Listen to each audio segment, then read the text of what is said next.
everybody to the Hot Tag Hooligans Wrestling Podcast show with myself and Tom. It's a brand new year. It's 2022. So what better thing to do than look back at the year that was with our yearly awards? And tonight we got a very special guest. She's from a Wrestling Gals podcast, amongst other things. It's Ella J. Hello, I'm so glad to be back, Ehren and Tom. How are you guys? It's been busy. It's been crazy. Yeah, it's been a great year overall for wrestling. I think getting fans back into the arenas helped the product more than we could ever have imagined it would have. We've been able to attend live events, which is also great as well.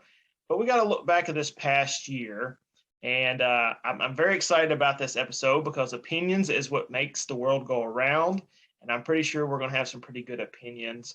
And we'll start with the male wrestler of the year.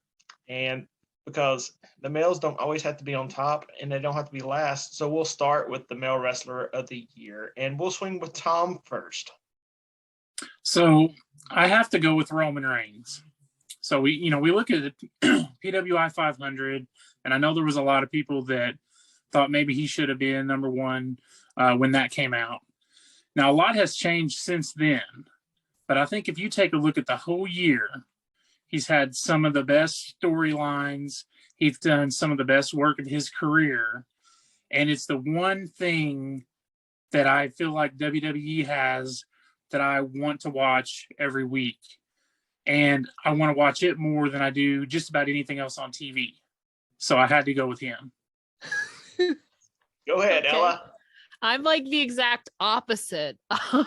So, I mean, me personally, biases aside, yeah, absolutely. Like Roman Reigns and Kenny Omega have to be in the discussions for male superstar of the year. Like undoubtedly, like Roman's was champ the entire year as the Universal Champion. And Kenny Omega was champion for good 11 months of that period. And of course, he was number one on the PWI 500. So definitely he has to be in those discussions. So it really just comes down to like, what do you value or enjoy more, WWE or AEW? I think both of those have discussions. Biasly, I guess I'm going to say Kenny Omega. But again, the argument for Roman Reigns is there, I will say. So. Yeah, and I'm going to go with Roman Reigns as well. I'm kind of like Tom. I just love how his character's kind of reinvented with the help of Paul Heyman, and Paul Heyman deserves a lot of credit, and so does the Bloodline storyline with the Usos as well. But Roman was a character that I was getting a little bit bored of a few years ago. He was coming off a little bit stale, but I love this new cocky Roman. And it's so great for television. It's had me watching SmackDown and tune in a little bit more instead of fast forwarding some, of which, I'm guilty of sometimes. But Roman is my male wrestler of the year as well. It kind of shocks me though, Ella. I thought you were going to go with Hangman Page. True, but he was out for a couple months. I love him, but he was out for a couple of months. And prior to obviously winning in November, I feel like he didn't have much. He had like the star power in there and he had the stuff with the Dark Order and all of that, but he was gone for a bit. So I feel like he kind of faded away for a bit, and more so where Roman and Kenny were there more consistently. So even though I love Hangman Page, I like consistency like throughout the whole year. I feel like you have to go with Roman or Kenny Omega. Totally understandable. We'll go with moment of the year next. This one will probably be kind of heavily debated, I have a feeling. We'll start with you, Ella, with this one. Okay. This is like, there could be many moments of the year. Okay. Like, honestly, you can like Sasha Banks versus Bianca Belair definitely has to be up there in the discussion. Like that was a great match itself and it had a great message outside of it, but also like biasly from me, The Miz cashing in Money in the Bank at, I believe it was Elimination Chamber. Cashing in on Drew McIntyre becoming a 2-time Grand Slam champion was a great shock that I think for me was moment of the year as a Miz fan. But overall, I feel like Bianca and Sasha Banks have to be in the discussion for a moment of the year. Tom? Well, I totally agree with you about them being in the discussion. However, if I'm talking about one moment for the entire year that sticks out, it has to be CM Punk's return. Has to be. I mean, the emotion that the crowd had, the emotion that I had watching it at home with tears running down my face. I mean, for me, that's moment of the year. Has to be. And I get what Tom's saying. The only problem I have with CM Punk is I felt it's kind of been a little bit deflated since. And that's just my personal opinion. And if it wasn't in Chicago, would have been as big of a moment that came across the television as well. And I'm going to be that negative Nancy. And Tom knows where I'm going with this. And I hate to do it because it's been terrible. But it has totally changed the landscape of pro wrestling. And it's the releases by the WWE.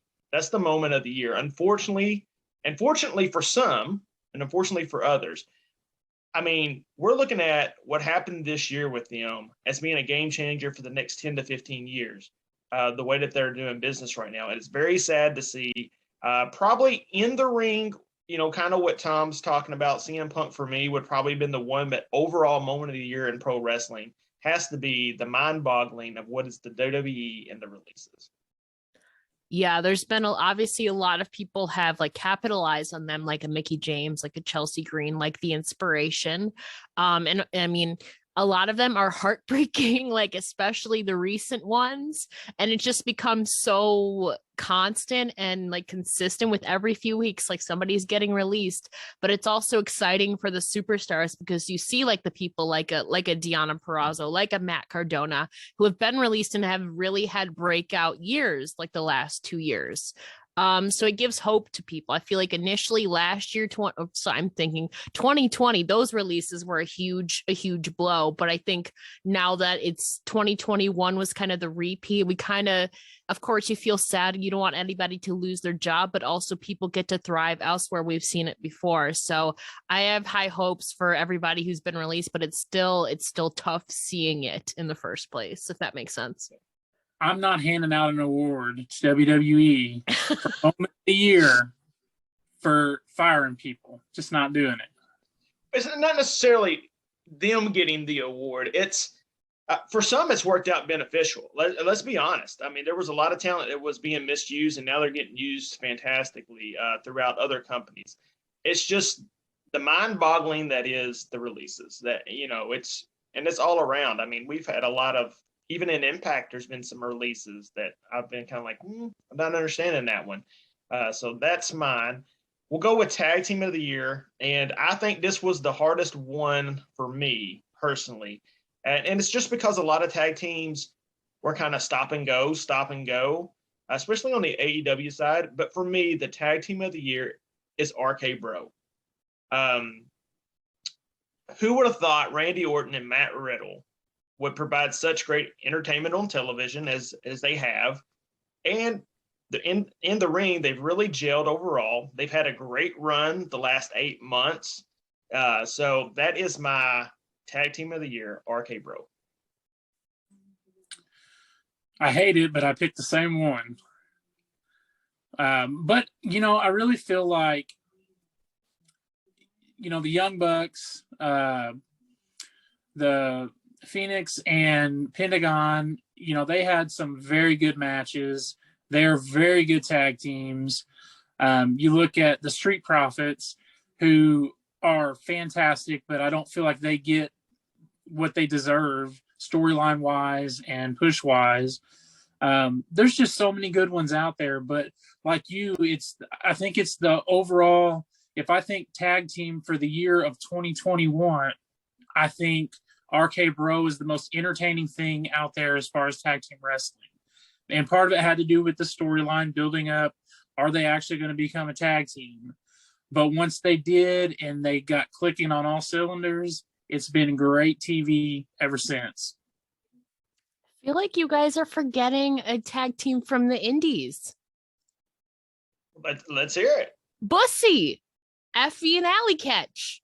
they've been doing so many crazy things in GCW against like Chelsea and Matt Cardona that, I mean, they've been thriving off of everything lately in GCW and across the independent scene. They gel so well together and have had a really captivating feud, which ended up Matt and Chelsea quitting GCW. I think that has had a lot of fans captivated in 2021 and rounding out the year for sure. Yeah, I mean, and that's the thing. To me, the longevity of the RK Bro storyline overall is what kind of pushed me towards them. And like I said, with Young Bucks had a really great year, and so did the Lucha Brothers. Mm-hmm. But it was just when you mix in the storyline aspect of it, that's what gave me the push with them. But yeah, you know I love Effie. So, all right, next category, match of the year, Tom. Darby Allin, MJF. I love the story. I love that he beat him with a headlock takeover. I mean, it was a clash of styles that I thought gelled well together and made both of them look like bigger stars coming out of it. And there's a lot of times you don't have that. Usually, one of the competitors looks like a bigger star afterwards. And it didn't matter that Darby Allin lost. I felt like he gained a lot of stock in that match as well. That was a surprise when, as far as I'm concerned with you, because I didn't think you were going to go with that route. Ella, what about you? I have two. Okay. One might be your choice, Ehren. I don't know. Kenny Omega and Bryan Danielson that went to the time limit draw. Okay. It did have 5.5 stars or something like that, or 5 stars. So that was definitely huge. Like after Bryan Danielson arrived to AEW, that was a match a lot of people were wanting, and they sure delivered to it and didn't have a definitive winner. But also like for the cultural impact, no shocker to anybody. I mean, Bianca Belair and Sasha Banks at WrestleMania in the main event of night one, I think was second on WWE's list for match of the year, which should have been first in my opinion, but whatever. That match had a lot of great back and forth action and a lot of drama and emotion. And of course, like the strength of Bianca Belair and like the cunningness of Sasha Banks and the speed of her. So those two gelled really well together. Yeah, Tom knows I haven't been as big a fan of the Danielson and Omega and the Danielson and Heyman Page matches because of the time limit draws. Especially with the Danielson and Omega one, I thought there should have been a winner. That's what I wanted to see out of that match. And so I kind of look at it the whole way through. Now, until 2 days ago, I was with you on Sasha and Bianca as being my match of the year. But I went back and rewatched a few things. And my match of the year came from NXT TakeOver 36, and it's Walter versus Dragunov. And I don't know what it is about the Sasha and Bianca match that kind of, in that moment, I remember that night, it's the greatest women's wrestling match at WrestleMania. I'm very, very on point with that, in my opinion. But that Walter and Dragunov match was like, I felt like I was watching it for the first time again. And it was just very hard-hitting. I love the European style as it is. I think both of those guys are monster stars, and the WWE are wasting them, especially Walter. You could put Walter in the Royal Rumble and put him against somebody in the main event at WrestleMania, and I think that would be fantastic. But that is my match of the year. Shocker on that one, Tom? No. I mean, that would have been in my top 5 for sure. Now we're going to take a look here, and I'm going to give Ella a minute to think about it because we're doing really well on the time here.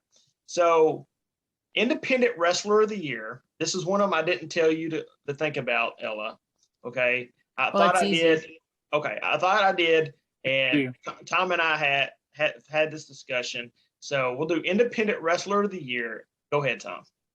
Matt Cardona, hands down. I mean, you look at the buzz that he has carried with him from promotion to promotion and all of the things that he's been able to do. It's just it's amazing to see someone who at times was barely used on television to have so many followers and supporters. I mean, he sold glass that came out of his back to a fan for $150, a piece of glass. I mean, the match that he had with Nick Gage, his match with Effie. I mean, there are so many things that he has done throughout this year, and he continuously comes up on the radar. You know, just if you look at Twitter, which is really a main place for pro wrestling, especially independent wrestling, he's all over it. He's constantly talked about it, whether you hate him or you love him. He is the talk of the town and has been for most of the year. I don't see that piece of glass on your shelf back there. No, it wasn't for $150. You sure, Tom? It was not me. Well, my independent wrestler of the year, you mentioned him. It's Effie for me. And it's not because I'm biased of Effie, but I think what he's doing across the landscape of pro wrestling and bringing awareness and telling people to be themselves. And he has been in those major feuds this year. And he's creating a lot of buzz all throughout the internet, just the same as Matt Cardona, as you're talking about. But for me, Effie's doing it more nightly than Matt Cardona. He's got the more bookings, and he's in better feuds right now. Cardona's kind of sliding back off as he's kind of fading back into that Impact realm. I know he's in a title match for Impact coming up, but for me, it's Effie. Glad to have met him this year as well. I mean, great guy. You might have just swayed me, Aaron. Like, Effie is definitely in the discussion in my mind. And maybe so, like, independent. It's like how you take it. I instantly thought of Trisha Dora. She was signed to Ring of Honor for a bit of it, like the last quarter of the year, but didn't have a lot of like appearances on there. She was more so, I think, based in the independent scene, like Beyond and everything that she's been doing. But like Trisha Dora, like being the highest ranked woman on the PWI 500 ever at 44. So like she's in the top 50 of the 500. So that's the top 10% of the entire list, which is incredible. And she was also the highest ranked independent star on the PWI Women's 150 list. So I think that really spoke volumes, but I guess more since she's a signed star, I don't know if you would fully count her for 2021. No, I mean, I would consider her as being an independent star. The same with, and here's another one. Somebody who I really thought hard about was Roxy. I consider her hard as an independent star too, because like we're talking about, Ring of Honor was kind of towards the end of the year. So, but yes, Trisha Dora is perfect. Yeah. You could also say like Amasha Slamovich. I mean, she wasn't really signed till like October, November, December, but she was only featured once like on Impact. You could also make the case like for Masha, like starting the year in Japan, coming back then to a Mission Pro and Beyond and the inaugural CFU champion. She's been everywhere. So like Masha is another one in the discussion. Effie, I think definitely all of these are great choices. It's really hard picking one. I think I would have to go with Trish, but like everybody we've mentioned is definitely like in the discussion for sure. Breakout Star of the year. This one, I feel like we're going to have a lot of different opinions on this one as well. We'll go with you, Ella. Mine was Tom's independent star of the year, Matt Cardona. He's not formally signed anywhere, but when you have a guy who's going from Impact to GCW, now NWA, taking over the indies, like, and on television, like Matt Cardona, like since being released from WWE, has been everywhere. He's vying for the Impact Championship coming up. He is also now in the hunt for the NWA World Championship, seemingly. And of course, he was also the GCW champion for a bit. He had that match with Nick Gage. He had a lot of intriguing feuds with Bussy along with Chelsea. So for me, like Matt Cardona, like embodies like breakout star of the year. He's been in the game for a while, but I think this was really truthfully the year where his stock really, really rose up. Tom? Well, first off, it's the MCWA. No, but for me, and that's a great choice. But for me, I had to go with Bianca Belair. You take somebody who wins, the Royal Rumble, wins the championship, has done such great things, has been a star on WWE television for the whole year. Yeah, there could have been a few down points here and there, but she still comes off as an absolute star every time she is out there on TV. And I just look at where she was at last year, and she just is absolutely all over the place on WWE mainstream. I mean, I can see it. For me, I think we're kind of on the same page here as far as people who are not really new to the game in full expect. Mine is Deonna Purrazzo, and that is somebody who all of us wrestling journalists have known about for a few years now, but wasn't given the chance in WWE like she should have been given. And now look at her reign in Impact, or the reign that she did have in Impact, and being involved in NWA Empower and her feud with Mickie James. And I think people are now seeing that star potential in Deonna Purrazzo, and that is my breakout star of the year. Very solid. I love her. Everybody knows that. She's definitely broken out this year, and it's cool that she's been kind of everywhere. Ring of Honor, we saw her. Impact, AAA, NWA. She's been everywhere. And it's crazy because if we had another 4 months of the year, it could be Hook, it could be Bron Breakker, it could be Cora Jade. I mean, there has been here recently some people that I've really got my eye on that I believe this next year could have a fantastic year. Well, that's the great thing about pro wrestling right now is there's so many talented people that it doesn't matter where you watch, they've got a roster full of very talented, must-watch people that they're displaying. And, it's just only going to get better, I think. I think MLW's got some great talent, and they don't get talked about enough. And there's other organizations out there that are like that as well, that if they keep getting the publicity and keep getting bigger and bigger, there's going to be even more outlets for all these talents to be able to showcase themselves. And it's just exciting. Oh, yeah. Our last category is the female wrestler of the year. And I'm going to throw it to Ella because I don't think I'm going to be shocked with her answer at this one. You might be. I know who you're expecting me to say, but if we're talking about the full entire year, I have to say Deonna Purrazzo. I know you were expecting me to say MJ, but if we're talking about the entire year, Deonna Purrazzo has been the most consistent. Yes, she was off for a few weeks after losing the Knockouts championship, but that was storyline wise. She had just lost this championship that she had held for almost an entire year. And the reasoning for you for Breakout Star of the Year is the reason why she's my woman of the year. Starting the year, defeating Taya Valkyrie, then going on to defeat legends like Jazz and ODB, and then Tenille Dashwood, going on to defeat Thunder Rosa at Slammiversary, defeating Melina. She defeated a lot of people. And then she goes into NWA through that Forbidden Door. She goes into AAA, becomes the Reina de Reinas champion. So she's Deonna Two Belts. She's the Impact Knockouts champion and the Reina de Reinas champion. And then going into arguably one of, I think, the top two female rivalries of the year, contrary to Sasha and Bianca, Mickie and Deonna was arguably, I think, top two in woman feuds of the year. And so going into that, it was Deonna versus Mickie at Bound for Glory was amazing.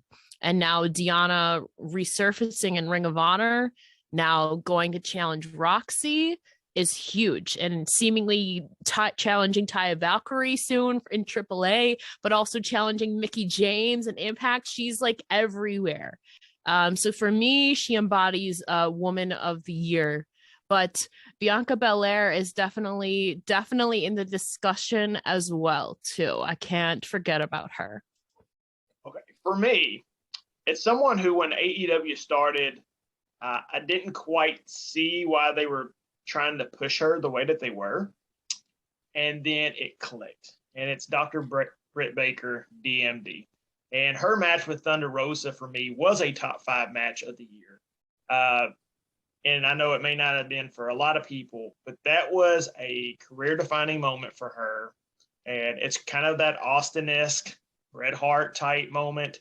But she has really delivered this year with her character development, her promo skills, and her in-ring ability. And one thing that's really helped is that AEW has started to strengthen their women's division, and they've got better talent for some of these women to start working with, and they're starting to click.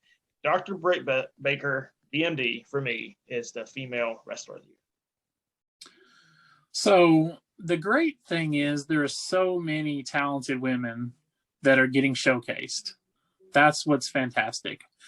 But unfortunately, I have to agree with Erin. I don't like doing that. But for me, I just look at her character is so over. I mean, it is insane over with the crowd. I was able to meet her this past year at the Square Circle Expo. And other than Kane, she had the biggest line. I mean, everyone wanted Brit Baker. And I just, I think, looking at where she, kind of like what Erin said, when she first came in, the things that they had her doing and, where she's come from. And this whole year, I feel like she's just blazed a trail and she just set AEW on fire and is really one of the, truly one of the pillars that's holding AEW where it's at. And she's definitely right there for me. Before we wrap up, Ella, give us 2 males and 2 females that you have your eye on for this year and expect big things from. One female is Megan Bain, the Megasis on the independent scene. She just was on AEW Dark, I want to say. And she's been doing a lot in like Beyond, and like she's coming to CCW soon, a lot on the East Coast. And she has a really intriguing gimmick as like this Greek goddess. And I feel like she's slowly rising up on people's radars, which is great to see because I love her work. So I think definitely 2022 is going to be her year. Also, 2022, she's not everybody's favorite, but I personally love her. Chelsea Green needs to get some gold. She said that she was riding out the last 6 months of 2021 as a free agent. And, she's been in NWA, Ring of Honor, and Impact. Now it's time for her to get signed. I know she said she was going to ride the wave of free agency the last 6 months of the year. So I'm expecting her to sign somewhere very soon. Obviously, Ring of Honor is on a hiatus, so maybe it'll be Impact. Maybe she's coming up at the time of recording this, the Ultimate X match or the Knockouts coming up this weekend. So I think she's definitely going to get signed soon and really going to just keep continuing to propel, obviously, wherever she signs and on the independent scene as well. Male wise, oh my gosh, there's so many people. Oh man, there's so many. I'm like blanking right now, honestly. Everybody, again, Hook seems to be in everybody's mind right now. There's so much hype around him. So I think he's just definitely going to continue to soar.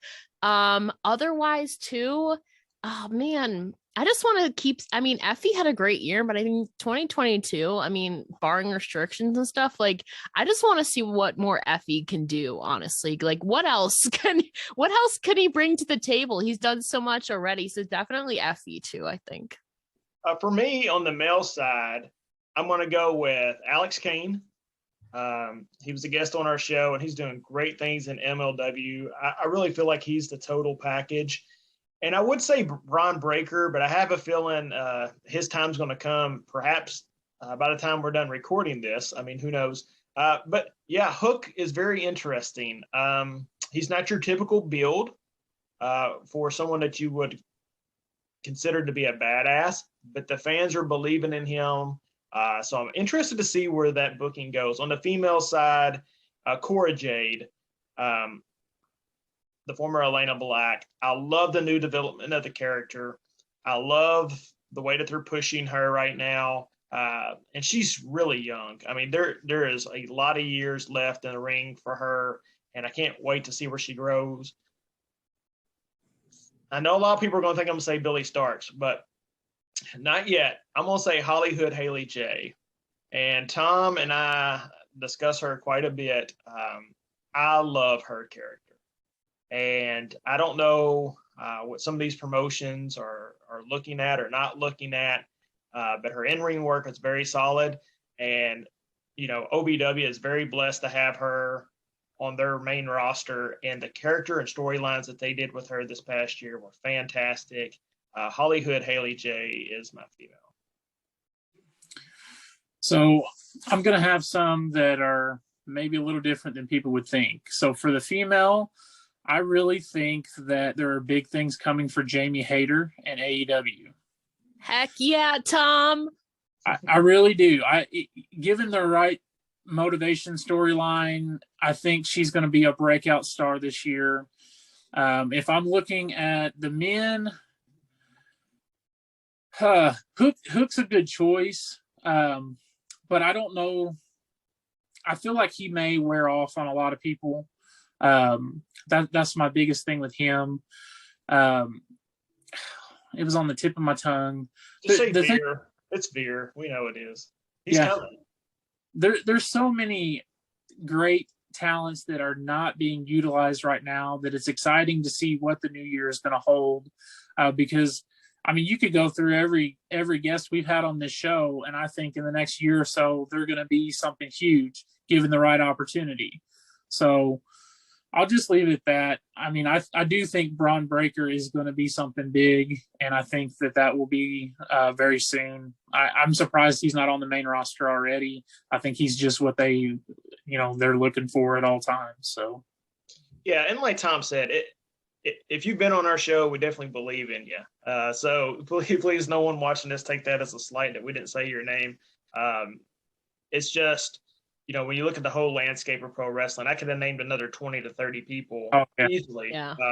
You know, but it takes the companies to push them and the promotions to push them for everyone to kind of get there. I mean, the fans push people all the time, and we see where our thoughts and sometimes get us. So, Ella, thank you so much for coming on here tonight and joining us. Plug yourself right now. If you go to Twitter at It's Ella J, or you can go to Instagram too at A Wrestling Gal. If you go to the bio, the link in my bio, it's a link tree with all my links to all my podcasts and writing work and merch and all of that good stuff, because we'd be here forever if I listed off all of them. But like I said, you can go to Twitter at It's Ella J, or Twitter or Instagram at A Wrestling Gal. Definitely one of the busiest people in pro wrestling is this lady right here. So congratulations on all your accomplishments this past year. You know, Tom and I, you've been a guest on our show, and we're pulling for you 100% and chasing down all your dreams. I know you've got a kind of like a dream wish list of things that you're hoping to accomplish, and great things are definitely on the horizon for you. Thank you. I appreciate that. And I'm so glad to be back and starting off the year with you guys. Yeah, absolutely.